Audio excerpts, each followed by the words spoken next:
The DC Extended Universe has officially ended. From 2013's Man of Steel to 2023's Aquaman and the Lost Kingdom and The Flash, it was a decade of ambition, controversy, and some seriously underrated gems. Now that James Gunn's Superman has launched a fresh universe, it's time to look back.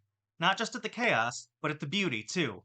Here are my top 10 DC Extended Universe films, the ones that actually got it right. At number 10, Aquaman. This movie rejected any preconceived notions of being gritty and dove headfirst into shark people, ancient tridents, and operatic underwater kingdoms. Jason Momoa made Aquaman cool, which, let's be honest, at the time we all thought was impossible. And James Wan directed like a kid let loose in a billion-dollar toy box. Number 9, Birds of Prey and the Fantabulous Emancipation of One Harley Quinn. Margot Robbie's Harley Quinn finally got her spotlight in this loud, chaotic, fantabulous riot of a movie.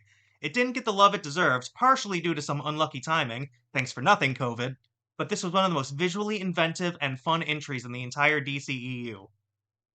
Number 8, Peacemaker. Technically an 8-part miniseries rather than a film, but too good to leave out, Peacemaker is number 8. John Cena's absurd, traumatized anti hero anchors this 8-part masterpiece that's hilarious, heartfelt, and more emotionally nuanced than it has any right to be. And that opening sequence, iconic. James Gunn's The Suicide Squad is number 7. Gunn took the mess of 2016's Suicide Squad and made a bloody, brilliant, banana sequel full of heart. Idris Elba and Daniela Melchior shine. Margot Robbie kills it in her final turn as Harley Quinn, and Starro the Conqueror steals the show. At number 6, Shazam. This movie was pure joy. Zachary Levi and Asher Angel brought genuine heart to a kid's wish fulfillment fantasy, and the focus on family gave it a real emotional punch. Despite the DCEU's undeserved reputation for being dark and gritty, this was a superhero movie that remembered to have fun. Wonder Woman takes the 5th spot, and for good reason. Patty Jenkins crafted a timeless origin story with grit, grace, and an earnest belief in the power of love. Gal Gadot's Diana was a revelation, and that No Man's Land scene, still a goosebumps moment.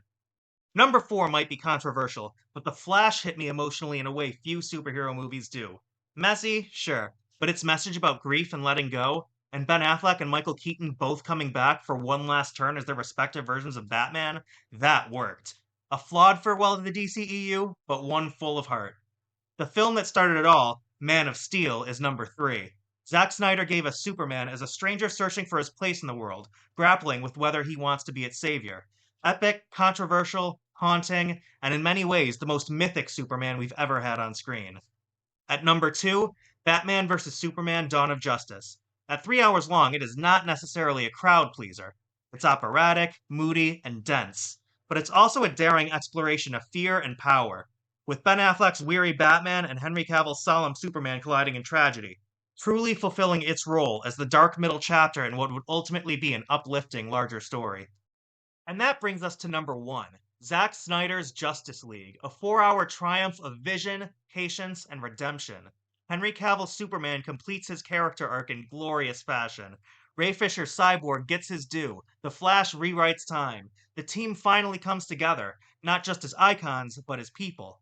This wasn't just a movie, it was a grand-scale love letter to the entire DC universe, the likes of which fans had never seen, and it delivered.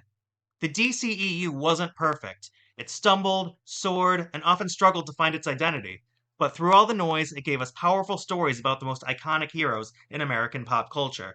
So with a new DC universe now underway, let's not forget the bold swings and operatic risks that came before it. Let me know your own DCEU ranking in the comments. And don't forget to subscribe to Fandom Frontline for more reviews, retrospectives, and editorials. Until next time, stay heroic.